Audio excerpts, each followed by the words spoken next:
مظلومیت آقا امیر المؤمنین میں دو ہاتھ ہیں، ایک ہاتھ دشمنوں کا ہے، ان کا دخل ہے۔ دشمنوں نے جیسا کہ عرض کیا کہ آقا امیر المؤمنین کے ساتھ دشمنی میں کوئی کسر نہیں چھوڑی، انہوں نے دشمنی کا حق ادا کیا، اور دوسری طرف آقا امیر المؤمنین کی مظلومیت میں چاہنے والوں کا، نادان چاہنے والوں کا اور کمزور دل غیر ثابت قدم دوستوں کا ہاتھ ہے۔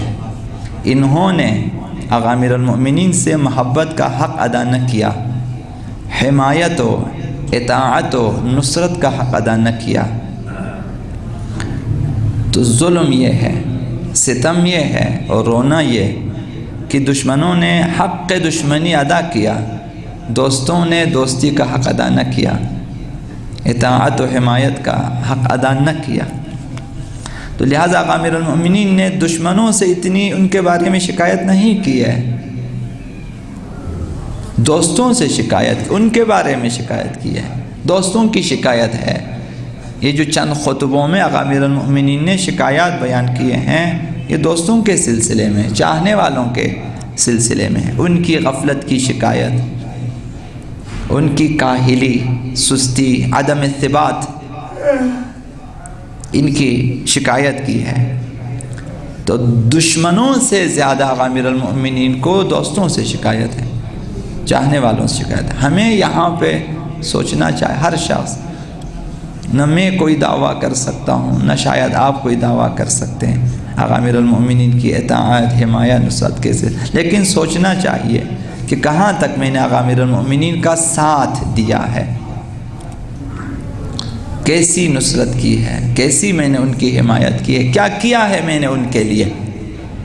ہر ایک کو اپنی جگہ سوچنا چاہیے۔ یہ شکایت آقا امیر المؤمنین صرف چند اصحاب یا چند اپنے سپاہیوں کے لیے نہ تھی، آنے والی نسلوں کے لیے ہے تا قیامت۔ یہی شکایت منہ بمنہ آقا امام زمان علیہ السلام کی ہو سکتی ہے ان کے منتظرین کے سلسلے میں، جو لوگ ان کے انتظار میں بیٹھے ہیں۔ اور افسوس یہ ہے کہ ہمیں حتیٰ آقا امیر المؤمنین کی وصیتیں اور ان کی شکایتیں پڑھنے کا بھی موقع نہیں ہے، چاہے کہ ان پہ غور کریں، تجزیہ کریں، تحلیل کریں اور راہ حل، راہ چارہ تلاش کریں، اور یہ اپنے لیے منشور اس میں سے اخذ کریں کہ ہمیں اب کیا کرنا چاہیے، آقا امیر المؤمنین کی توقعات کیا ہیں اور ہمیں کیا ہونا چاہیے۔ اتنی فرصت بھی نہیں کہ ان کی وصیتوں پہ پڑھیں۔ جیسا کہ عرض کیا، آپ کے علماء نے بھی عرض کیا، ایک وصیت پر بھی اگر عمل کریں، بہت ساری وصیت ہیں، ان میں ایک وصیت، یہی آخری وصیت جو آقا امام حسن و حسین علیہم السلام سے آخری وقتوں میں آقا امیر المؤمنین نے جو کی ہیں، اگر ان پر بھی ہر شیعہ عمل کریں تو وہ دنیا و آخرت میں کامیاب ترین شیعہ قرار پائیں گے۔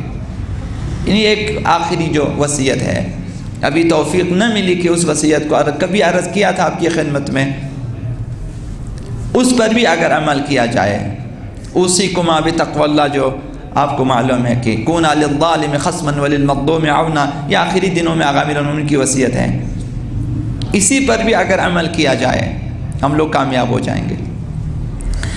اگر ہم اہل بیت کی وصیتوں پہ عمل کریں اور ان کی ہدایات کے مطابق آگے بڑھیں، دشمن خود بخود مغلوب ہوں گے، آپ غالب آئیں گے۔ خداوند متعال کی نصرت ایسی ہی نہیں ملتی ہے، چند قدم ہم چلیں اہل بیت کی پیروی میں، اس وقت خداوند متعال کی نصرت آ جاتی ہے، خداوند متعال آپ کو ثابت قدمی عنایت فرمائے گا اور آپ آگے بڑھ سکتے ہیں۔ تو ہمیں کوشش کرنی چاہیے، اپنے بارے میں غور کریں کہ ہم کہاں تک آقا امیر المؤمنین کے اچھے ساتھی، اچھے دوست اور اچھے چاہنے والے ثابت ہوتے ہیں، ہمیں سوچنا چاہیے۔ چاہنے والوں نے دوستی کا اور محبت کا حق ادا نہ کیا، چاہنے والوں نے کیا کیا، اپنی زبانوں پہ نام آقا امیر المؤمنین کو سجائے رکھا، ورد کیا، علی علی کیا، اپنی زبانوں کو متبرک کیا، اپنی زبانوں پہ نام علی کو سجائے رکھا، ورد کیا، لیکن عقلوں کو، فہموں کو، ذہنوں کو افکار علوی سے دور رکھا، فکر آقا امیر المؤمنین سے دور رکھا، سوچنے کی اور سمجھنے کی اور غور و فکر کی زحمت نہ کی، بس آقا امیر المؤمنین کے نعرے اور ان کا نام لیتے رہے اور خوش ہوتے رہے۔ دوستوں نے گھروں میں نعت علی کے ختمے رکھے کہ فلاں مشکل کے حل کے لیے نعت علی کا ختمہ ہے، نعت علی کبیر، نعت علی صغیر، ختمے رکھے تاکہ اپنی دنیاوی حاجتیں پوری ہو جائیں۔ لیکن اہل خانہ جن گھروں میں نعت علی کے ختمے ہوتے رہے وہ اہل خانہ علوی نہ بن سکے۔ گھروں میں نعت علی کے ختمے ہیں، گھر والوں کو چاہیے تھا کہ وہ علوی بن جائیں، کردار میں، ثبات قدم میں، ایمان میں، عمل میں علوی بننا چاہیے تھا، نہ بن سکے، یہ ہماری کمزوری ہے۔ نعرہ حیدری کے فلک شگاف نعرے، حیدری نعرے فلک شگاف لگاتے رہے، آوازیں فریادیں اس سلسلے میں بلند کی، لیکن کسی بھی عمل کے میدان میں شجاعت علوی کا مظاہرہ نہ کیا۔ عام لوگوں کی بات کر، عام شیعہ جو ہمارے عوام، خواص نے اپنا کردار ادا کیا ہے، عوام کی بات کر رہا ہوں۔ ہم لوگ نعرے خوب لگاتے ہیں، اب جہاں شجاعت کے جوہر دکھانی چاہیے نہیں دکھاتے۔ یہ جو آقا امیر المؤمنین کے نعرے لگاتے ہیں فلک شگاف، آپ ان سے کہیں کہ صبح کو اٹھا کریں، سحر خیز بن جائیں وغیرہ وغیرہ، تو یہ ان کے لیے مشکل ہے۔ جب سحر خیز نہیں بن سکتے تو آپ خود انصاف سے اسے نعرہ حیدری لگانے کا کیا حق پہنچتا ہے؟ اصلاً زیب نہیں دیتا ان لوگوں کو جو نماز اور سحر خیزی کے سلسلے میں لاپرواہ ہیں، انہیں زیب نہیں دیتا کہ وہ نعرہ حیدری لگا دیں۔ کردار میں علوی بننا چاہیے تھا۔ چاہنے والوں کی آرزوئیں علوی نہیں ہیں، ہماری آرزوئیں، ہر شخص اپنی جگہ اپنے دل پہ ہاتھ رکھیں، سوچیں کہ میری آرزو کیا ہے، لکھیں ذرا اپنا، سچ بولنے کی قسم کھا لیں اور قسم کھا لیں اور اپنی اپنی ڈائری میں لکھ دیں کہ میری آرزو کیا ہے۔ ممکن ہے کہ 70-80-90% افراد کی آرزوئیں ایک اچھا گھر ہے، ایک اچھی بیوی ہے، چند اچھے بچے ہیں، ایک اچھی نوکری ہے، اور اس کے بعد شہرت ہے، اور اس کے بعد منصب ہے۔ کتنے جوان دکھا سکتے ہیں آپ کہ جس کی آرزو یہ ہے کہ ایک کاش ایک دن آقا امیر المؤمنین کی زیارت ہو جائے، ایک کاش کہ ایک دن ایسا آ جائے کہ آقا امیر المؤمنین مجھ سے کہیں کہ تو میرا شیعہ ہے، ایک کاش کہ ایک دن ایسا ہو کہ آقا امام زمان علیہ السلام سے ملاقات ہو جائے اور ان سے میں اپنی آخری منزل کے بارے میں، اپنی سعادت کے بارے میں ان سے دریافت کر سکوں، وہ مجھے بتا دیں کہ تم میرے حقیقی منتظرین میں سے ہو، وہ مجھے بتا دیں تم ہمارے شیعوں میں سے ہو۔ ایک کاش ایسا ہو کہ مرنے کے بعد بھی آقا امام زمان کی حمایت و نصرت کے لیے خداوند متعال مجھے دنیا میں واپس بھیج دیں۔ ایک کاش ایسا ہو کہ میں آقا امیر المؤمنین کی فرمائشات پہ عمل کر سکوں۔ ایک کاش کہ میری اولادیں، میری نسلیں آقا امیر المؤمنین کی راہ پہ چلیں۔ کتنے افراد، کتنے جوان ایسے ہیں جن کی آرزوئیں اس قسم کی ہوں، حسینی، علوی، فاطمی آرزو۔ تو یہ کمزوری ہماری یہاں پر، ہماری آرزوئیں علوی نہیں ہے، ہماری ترجیحات علوی نہیں ہے، ہم کن چیزوں کو ترجیح دیتے ہیں؟ یہ جو عام ہمارے معاشرے میں، اسلامی معاشرے میں چیزیں، انہیں بھی ہم ترجیح نہیں دیتے۔ نماز اول وقت، نماز جماعت، نماز تہجد، عزاداری کی محفلیں، مجلسیں، ذکر اہل بیت وغیرہ وغیرہ، اور خدمت خالق جو ایک دوسرے، اور صلہ ارحام وغیرہ، انہیں بھی ترجیح نہیں دیتے۔ ہر شخص اپنے سینے پر ہاتھ رکھیں اور سوچیں کہ میری ترجیح کیا ہے، میں کس چیز کو زیادہ ترجیح دے دیتا ہوں۔ پھر دیکھیں علوی ہیں، آقا امیر المومنین صاحب پوچھیں گے کہ آپ کی ترجیحات کیا ہیں؟ آپ کی ترجیحات کیا ہیں؟ آقا امیر المومنین کی ترجیحات کم خوابی ہے، کم خوری ہے، کم گوئی ہے، عبادت پروردگار ہیں۔ آقا امیر المؤمنین سوکھی روٹی ہے، وہ بھی جو کی ہے، اور وہ بھی اپنے تھیلی میں بند کر دیا ہے، اور اس پر بھی مہر لگا دیا ہے، اور خلیفۃ المسلمین اپنے ذہنوں پہ وہ روٹی توڑتے ہیں۔ جب سوال کرنے والا سوال کرتے اس میں کبھی روغن ملا دیں آپ؟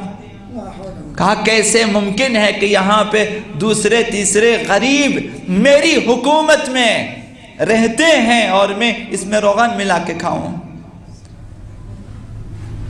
خلیفۃ المسلمین کے بارے میں جب کہا کہ جو کی روٹی کھاتے ہیں، آقا امیر المومنین نے فرمایا کہ وہ بھی سیر ہو کے نہیں کھاتا، یہ جو خشک روٹی ہے سیر ہو کے نہیں کھاتا۔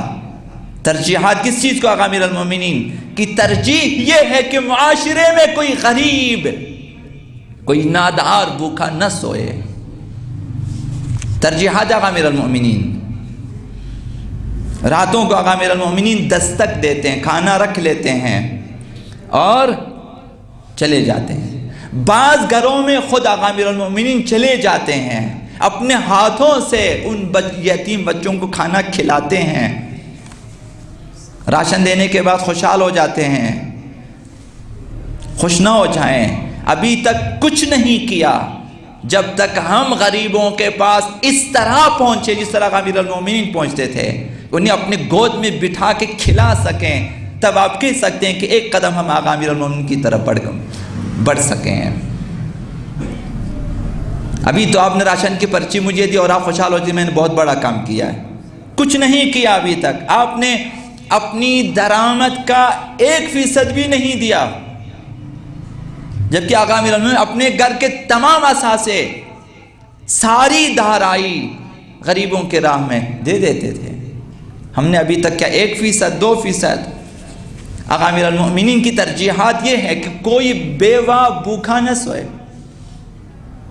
بھوک کی حالت میں نہ سوئے، ان کے بچے نہ روئیں۔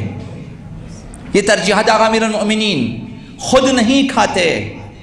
یہ بھی بارہا آپ کی خدمت میں عرض کیا کہ نیا لباس غلام کو دے دیتے ہیں، خود پرانا لباس پہن لیتے ہیں۔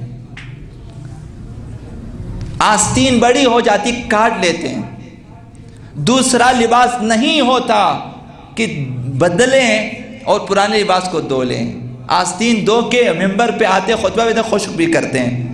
ترجیحات آقا امیر المؤمنین یہ ہے کہ جب فرمایا، سوال کیا کہ آپ اس طرح سے کیوں زندگی بسر کرتے ہیں؟ فرمایا میں چاہتا ہوں کہ معاشرے میں سب سے کم درآمد والے غریب شخص کی طرح زندگی بسر کروں۔ ترجیحات آقا امیر المؤمنین یہی آقا امیر المؤمنین ہیں کہ راتوں کو ہزار رکعت ہیں نمازوں۔ ترجیحات آقا یہ ہے، نماز پڑھتے ہیں، رجب، شعبان، رمضان روزے ہیں، ہر مہینے کے روزے الگ ہیں۔ ترجیحات آقا امیر المؤمنین ہیں، خدمت دین کے لیے، خدمت اسلام کے لیے، جہاد کے لیے آمادہ ہیں، ساری عمر لوگوں کی خدمت اور دین کی خدمت میں گزار۔ یہ ترجیحات آقا امیر المؤمنین۔ تو ہماری ترجیحات علوی ہونی چاہیے، اور جبکہ آپ دیکھتے ہیں ہم میں سے بیشتر افراد کی ترجیحات اموی ہیں، عباسی ہیں، دشمنوں کی ترجیح۔ جن چیزوں کو دشمن ترجیح دیتے ہیں ہم انہی چیزوں کو ترجیح دیتے ہیں کہ ہم بھی صاحب نام ہونا چاہیے، ہم بھی صاحب ثروت ہونا چاہیے، ہمارے پاس بھی شہرت ہونی، ہم بھی مشہور ہو جائیں۔ دشمن یہی چاہتے ہیں قبضہ کریں، ہم بھی یہی چاہتے ہیں قبضہ کریں، اپنے سے جو کمزور ہیں ان پہ قبضہ کر لیتے ہیں، چھین لیتے ہیں، استحصال کرتے ہیں۔ تو ہماری ترجیحات علوی ہونی چاہیے۔ پیغمبر اسلام کی حکومت قائم ہوگی تو مدینے میں جو ہے انصار و مہاجرین میں جو بھائی چارہ قائم ہوا، شاید دنیا میں آج تک ایسا بھائی چارہ قائم نہیں ہوا کہ انصار نے مہاجرین کے ساتھ اپنی زمینیں تقسیم کر دی۔ یہ ترجیحات علوی ہیں، زمینیں تقسیم کر دی کہ تو میرے بھائی ہیں، پیغمبر نے تمہیں بھائی بنایا، بھائی ہیں تو ہم آدھے ہیں، آدھی جائیداد تمہاری آدھی میری۔ یہ ترجیحات آقا امیر المومنین ہے۔ جب تک فکر و عمل، گفتار و کردار اور ترجیحات و رجحانات میں ہم علوی نہ ہو جائیں، اس وقت تک ہم حقیقی معنی میں پیرو آقا امیر المومنین نہیں بن سکتے۔